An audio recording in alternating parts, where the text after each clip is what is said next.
Welcome to the Daily Objective. As the war in Ukraine is now in its fourth month, we have again with us Nataliya Melnyk. Nataliya is very active, has been active in the freedom movement. She's spreading the word about Ukraine all over Europe. We talked early in the war and we got the first glimpse of what is the atmosphere in Ukraine. How do people experience everyday life? How do they see the war? So now after something like 3 months, we're back for an update. Also with us, Mark Pellegrino. Hi, Mark. Hey, how you doing? Everything good. Okay, Nataliya, first of all, thanks so much for being with us. We know it's not easy, the days and the months you've been going through. So tell us a bit, you told me that you recently also had an experience visiting the capital. So first of all, how is the everyday life in Ukraine? How do Ukrainian people cope with the war? And what is the general atmosphere in the air? Is this level of optimism and this enthusiasm, this patriotism that we saw in the first months and was so inspiring for us in the West, is it still there? Oh, hi guys. Thanks for having me back. So actually, when I went back to Kyiv for a couple of days, it was, mostly actually to, go back and see if I can redeem part of the old life. But unfortunately, this thing that we're all facing when we go, like all internally displaced people, when they go back to their original locations, is that we cannot go back in time, right? We cannot go back to the same day, let's say last year, and just have things back to normal, because the new normal is very, very different. But I guess I forgot that for a couple of minutes when I was in the taxi on my way home, and I was looking around. The weather is great, like May, June are the perfect months to visit Kyiv. And I was thinking, well, that's great. I see people, fewer cars than normal. It just feels like old Kyiv. And then the air alert siren goes on, and you understand that, no, not really. It's not back.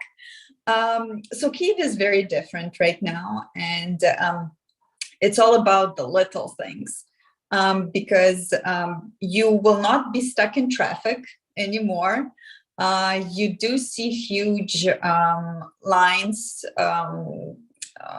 next to gas stations that still have gas available, because we are struggling with gas deficits for many reasons.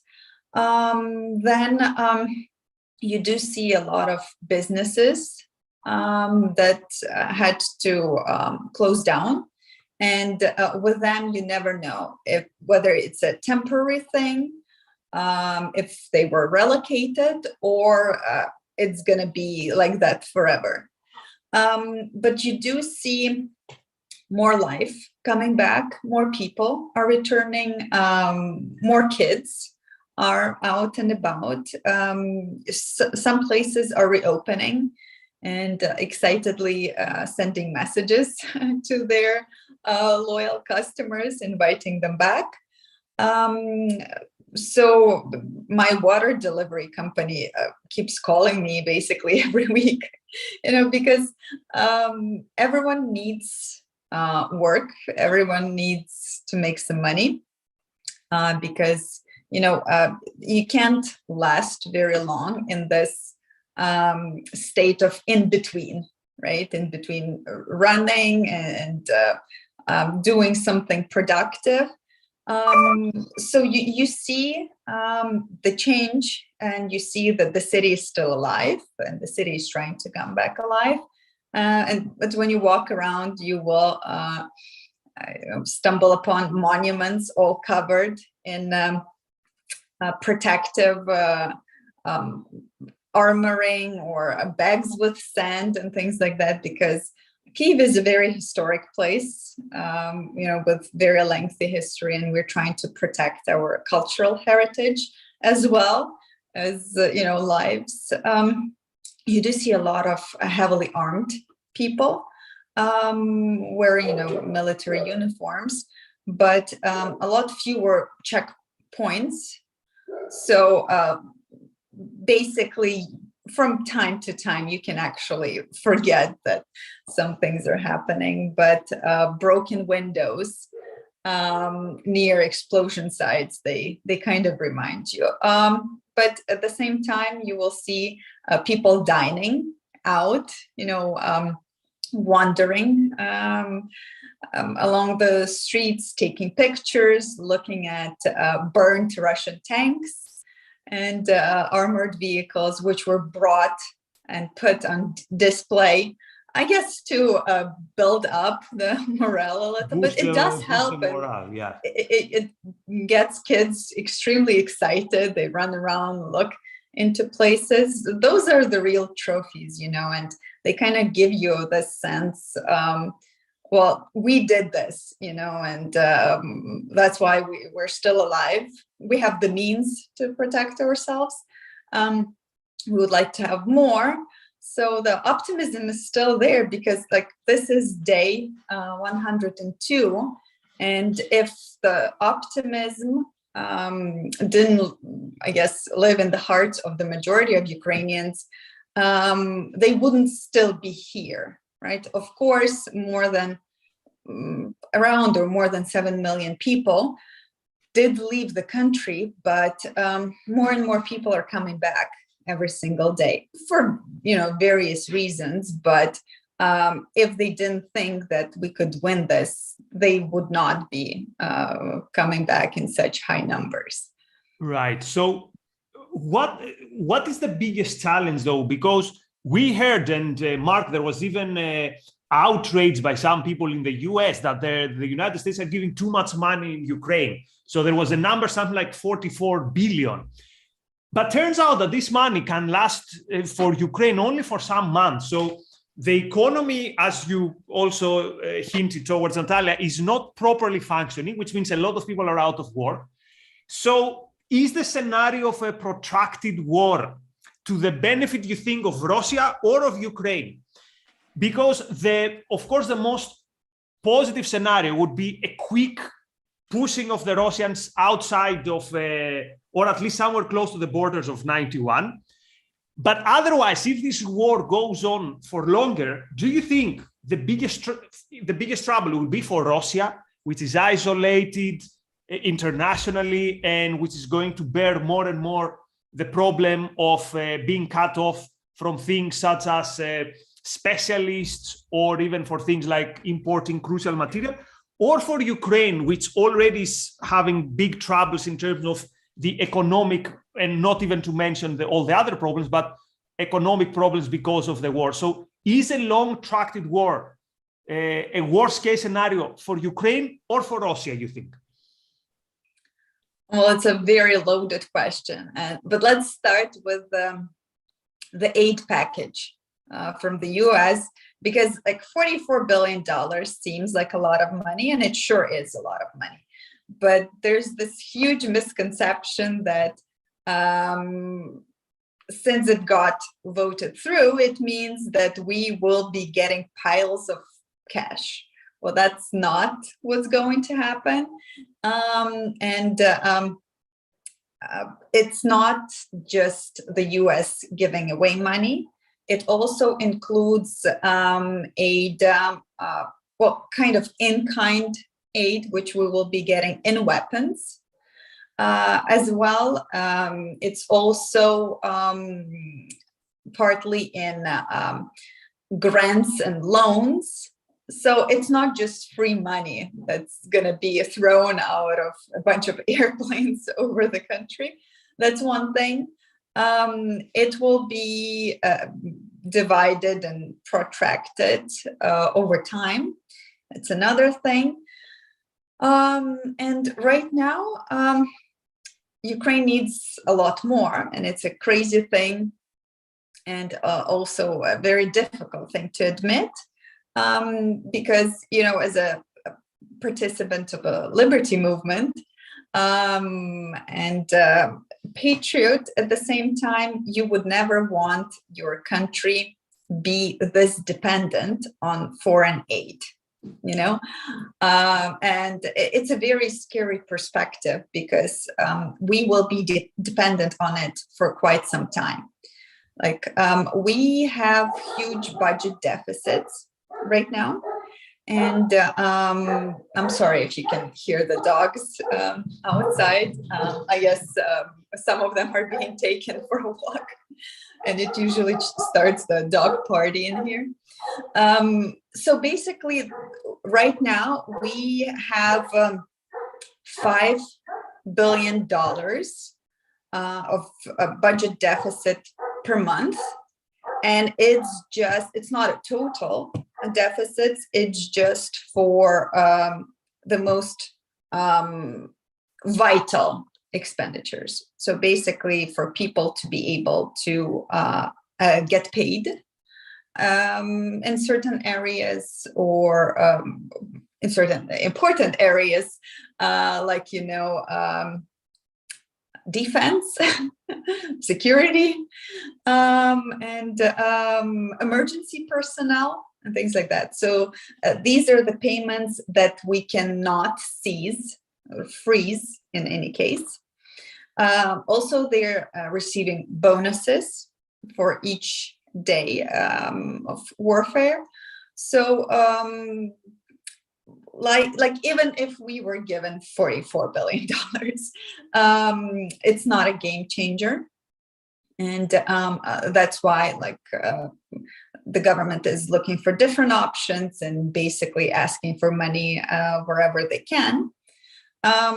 Obviously, there's an opinion that we should be increasing taxes, which would be a horrible idea because A, it would not help cover the deficit of the budget. B, the business that is surviving is barely surviving. And higher taxes will definitely not be an encouragement. And let's not forget, we just had 2 years of the pandemic. Well, we thought we left it behind, but not entirely, because we are still, I guess, reaping the rewards of lockdowns and restrictions and everything like that. So we are in a very tough spot economically, and with no end in sight. The perspective, the predictions are pretty, I guess, gloomy so far. But you won't see Russia and Russians struggling that much. Well, they are a very resource-rich country, but you do feel certain industries have to either slow down, or stop temporarily until they at least find a way around sanctions. And we all know that it's possible and it's being done. So part of the problem with these sanctions is that they are not cutting deep enough, and there are countries that are allowing things to be done on the down low.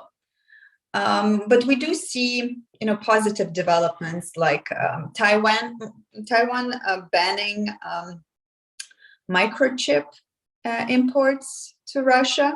So Russians are actually being surprised by how many important details they were actually importing from other countries, and now they're left without them. But they do have the most important resource in oil and gas, and we see that even though there's movement to cut this dependency on Russia, but at the same time, the numbers of, liters of oil that has been bought is the numbers are going up, which is a bad thing. And then we are seeing a very interesting situation with Turkey right now, who has been a great ally for us when it comes to providing us with Bayraktars, right? Yeah. These are the drones that can attack, Yeah, that have been, proven very, very effective. But at the same time, they are purchasing maximum amounts of wheat from Russia. So it's like one hand is helping Ukraine, but the other hand is financing this war, because you have to be naive not to think that every single dollar or ruble that goes into Russia will not be used for just that, for killing civilians and destroying cities and villages. And there's one more important detail when it comes to this.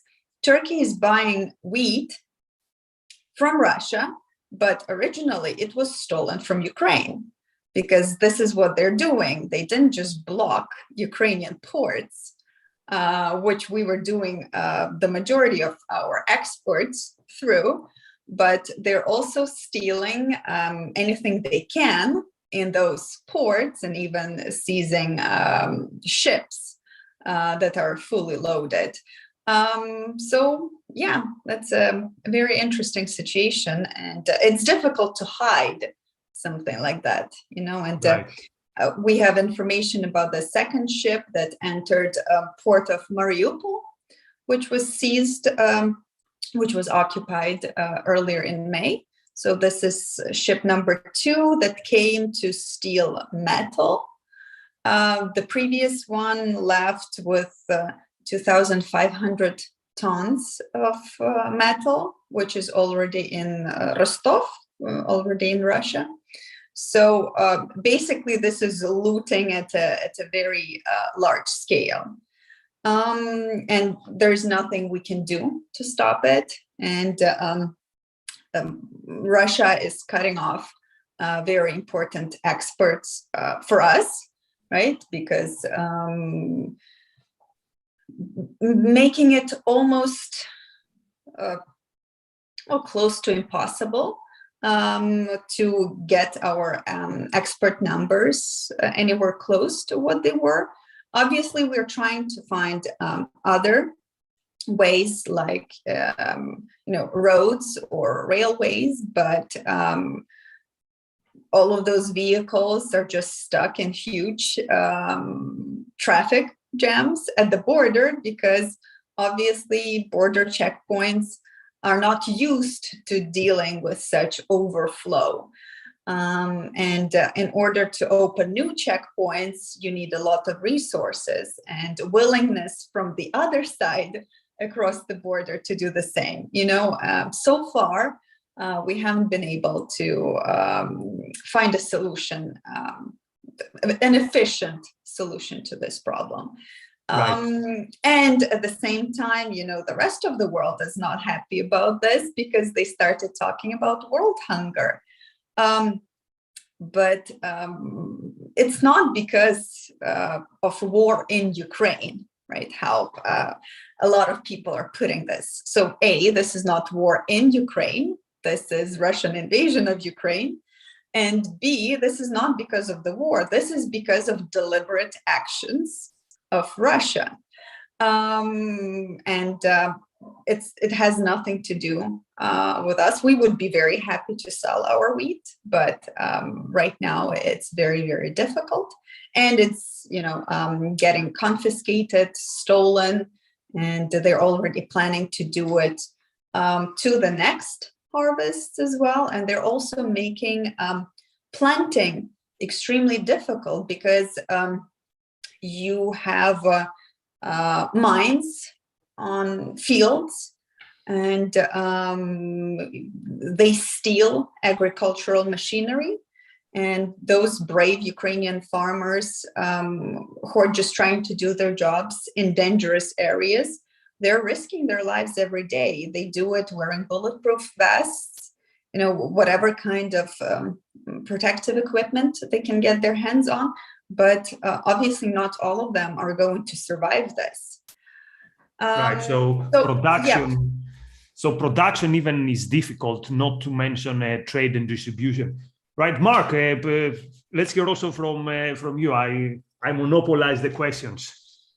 Well, no, I was actually interested in hearing what you thought. Who would be suffering more? It seems to me that the aggressor in this case has to parasitize his own people and everybody else in order to keep this thing going. So with a country with the economy the size of Texas, that's got to be very taxing, which is why they're resorting to stealing resources from other people. So I am of the feeling that as long as the Ukrainians keep an army in the field, and as long as they keep being supplied with weapons, it's Russia who's the big loser in this overall.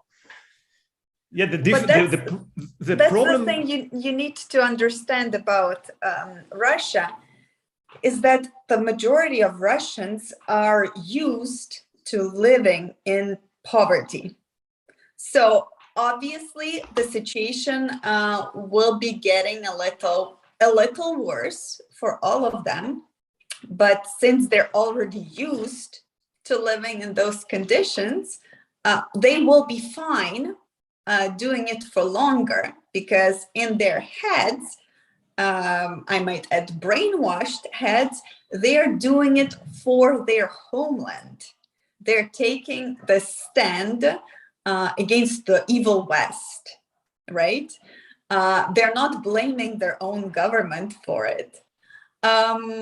So sure, businesses are shutting down, foreign companies are leaving, but they're trying to revive the sentiment that, well, we didn't need them anyways, right?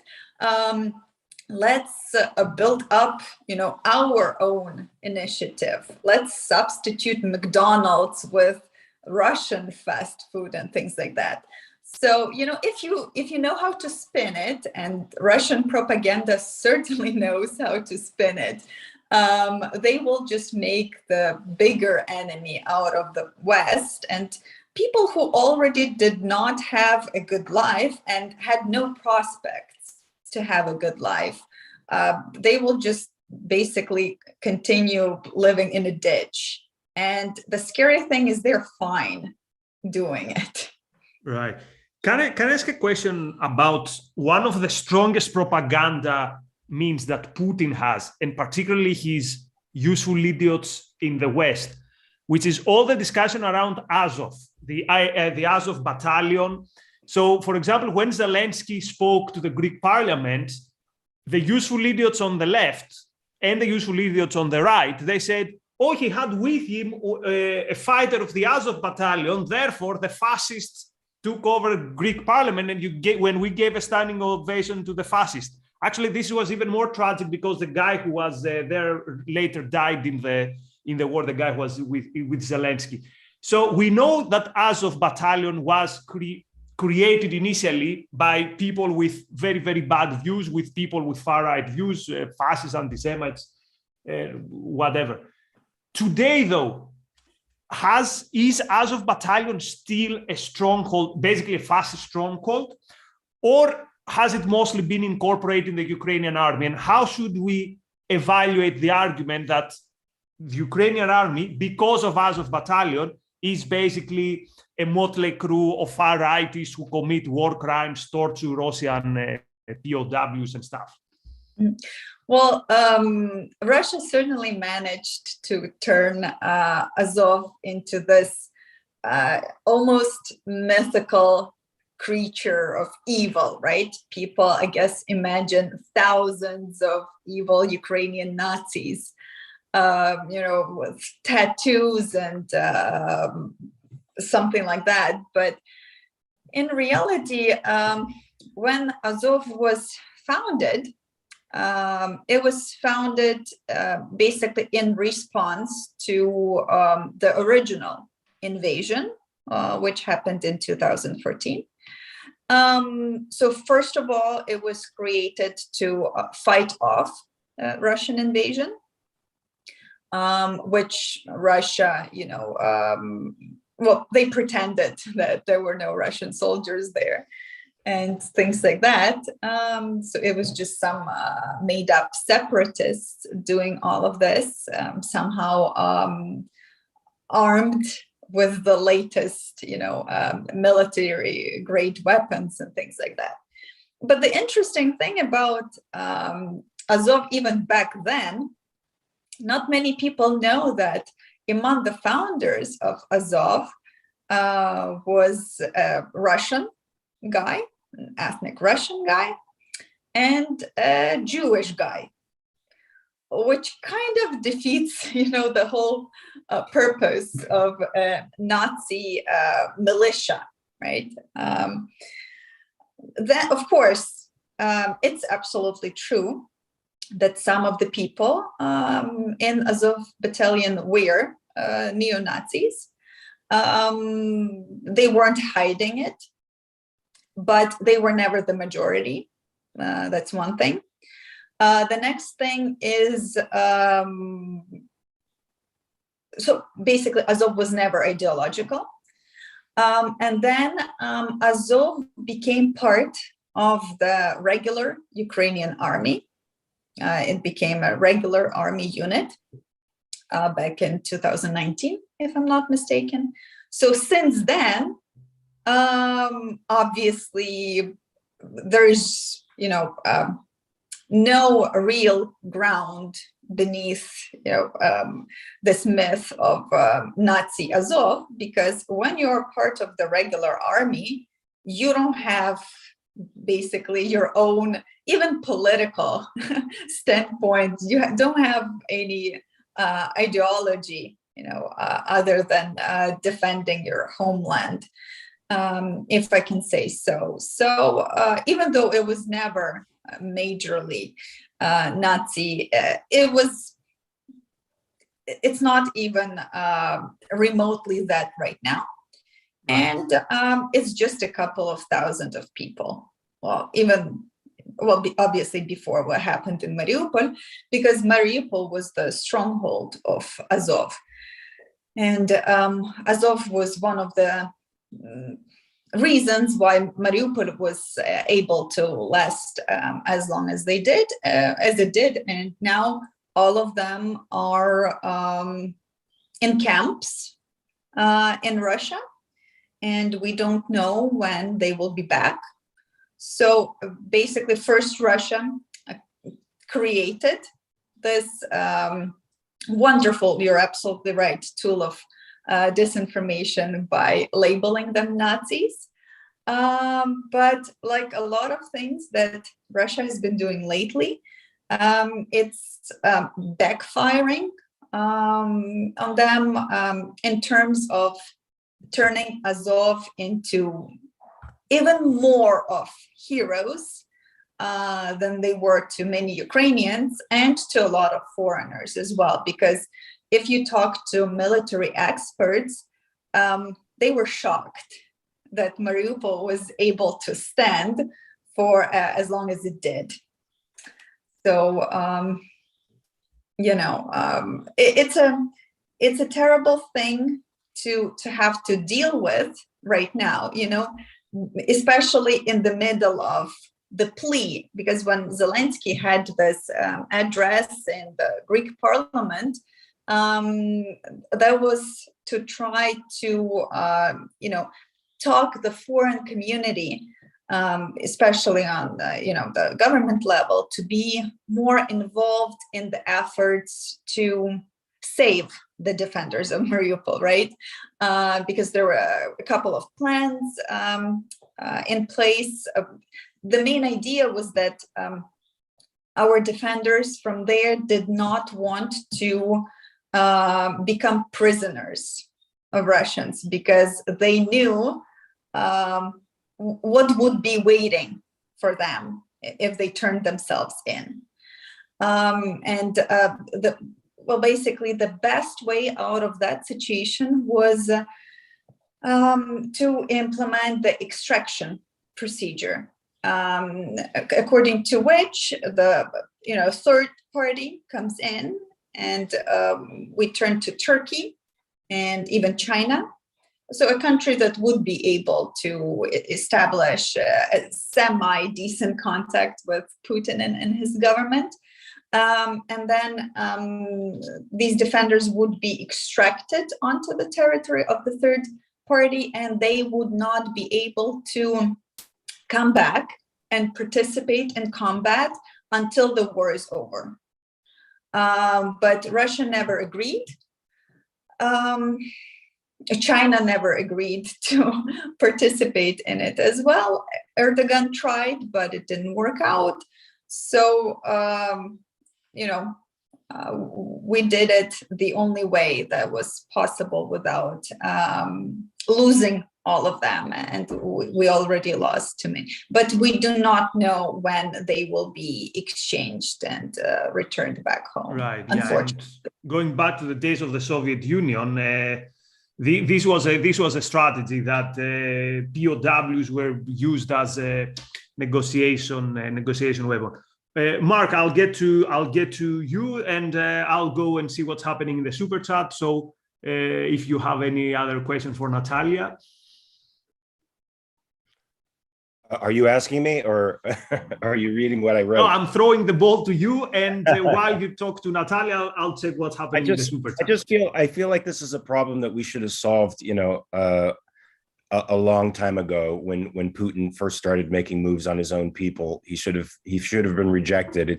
He's like Hitler. It's something that the West lets go for a long time. It even disarms the potential future victims of a tyrant like this, so that he launches his evil plans when he's ready, and he becomes much more difficult to stop, and the problem becomes much more entangled and problematic. What could be an ultimate solution here? I know this is sort of an unobjectivist thing to say, but incorporating the Ukraine into NATO right now, and pulling the full economic and military force of the West against Putin. What do you say to something like that? That would be a fairy tale. So, we are at the stage in which even those who had delusions of becoming part of NATO, it's very clear we're not going to be part of it in the near future. So but basically, don't you see that? I'm sorry, but don't you see that as an act of appeasement against a psychopathic bully, and that's not going to solve the problem at all in the long term? Oh, well, absolutely not. But the thing is, just like with the EU, I can understand their point of basically not having to share a huge unprotected border with a lunatic, right? So they're trying to distance themselves. What I find extremely troubling, and it's in line with what you were saying, is that even we're past the 100 days of this large-scale war, and we still have politicians, European politicians mainly, going with this rhetoric of don't try to embarrass Putin. Macron the other day said we have to find a way not to. That would be my final question to you, actually. So, and so what they say is Putin is never going to accept full defeat. So what can we throw to him as kind of alms? So how does one answer this? That's crazy appeasement of a psychopath. When has that ever worked in history? Well, never worked. It's not going to work right now. Any kind of, basically, any call that Putin gets from Macron, any sentiment about appeasement, about them trying to protect him and his dignity, somehow it's a major sign of weakness. Yeah. And other than that, we see Germans and we get, basically insights coming from Germany and saying that the German government, the leadership, basically does not want Ukraine to win. Win in a way that Ukraine wants to win, right? Basically, we want to expel every single Russian soldier from our territory. We want to reestablish control over our borders. And for that to happen, we need certain long-range weapons, right? That we do not yet possess, that Germany has. Weren't you disarmed? Weren't you disarmed from having those weapons? Well, we never had them in the first place. Okay. Like we were talking about the more modern ones, right? Okay. And we are not given them for the reason, and I think you will find it ridiculous because we do. So the German leadership is saying that they are afraid of Ukrainians feeling bold enough to use those weapons to cross into the Russian territory once we win the war decisively. So they are terrified of the prospect of Germany tanks entering Russia once again.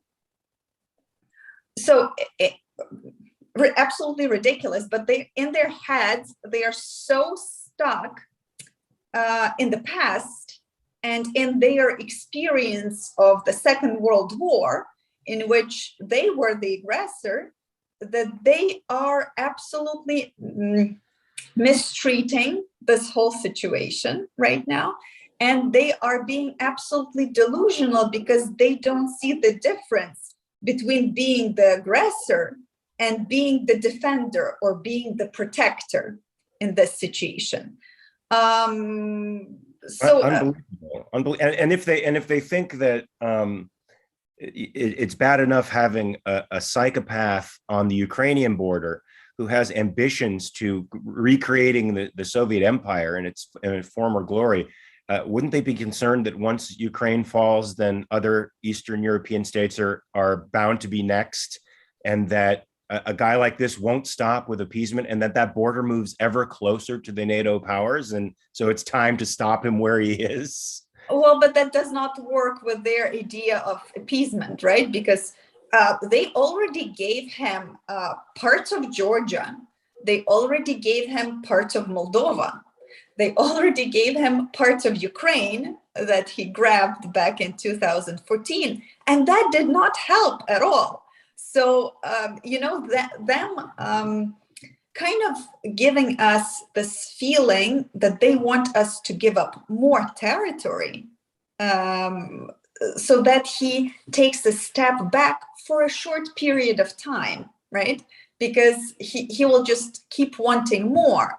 So now we have this like counter question towards everyone who is standing for appeasement. How much of your territory and how many of your people are you willing to give up to Putin to appease him? Like, why does it have to be us, right? Your idea, you're the one who wants to appease him. Go ahead, right? You want to experience East and West Germany again?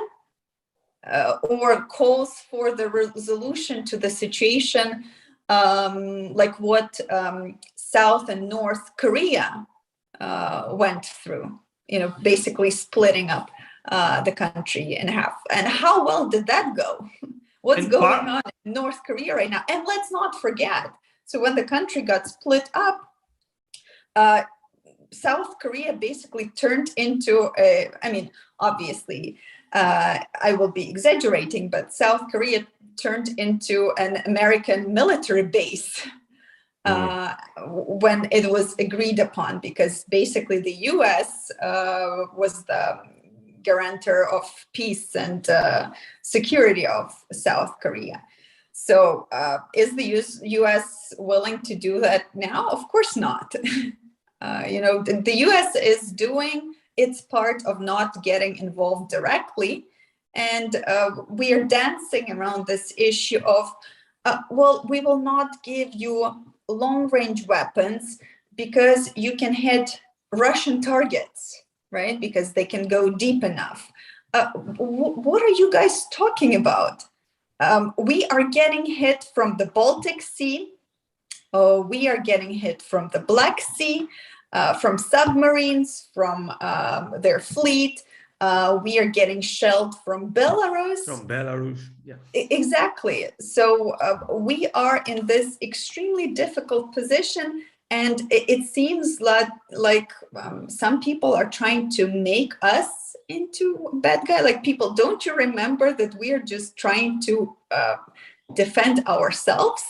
Like, we were not the ones talking about attacking other countries, or even promising to attack other countries openly, which is exactly what Putin was doing.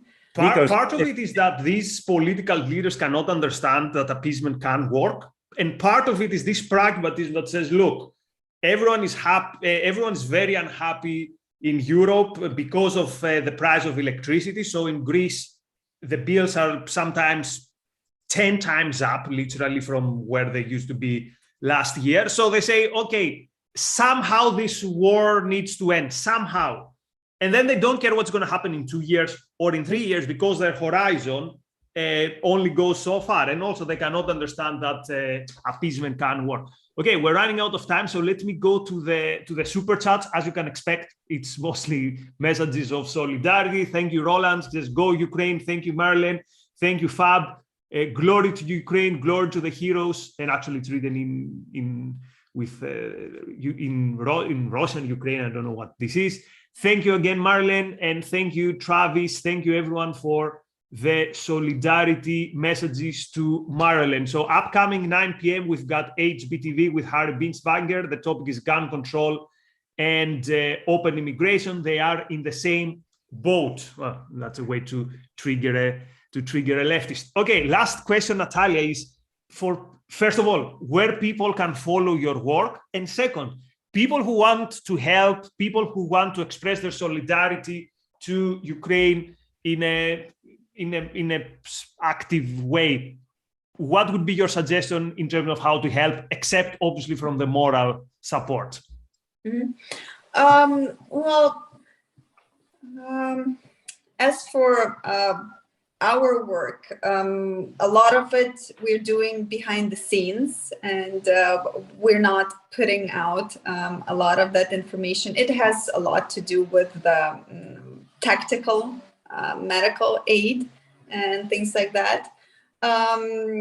So basically, you can follow me to read updates when it comes to the situation in Ukraine. I do encourage you to subscribe to Ukraine media outlets, because ever since the large-scale invasion, they are putting out a lot of information in English, so that you can stay updated more often.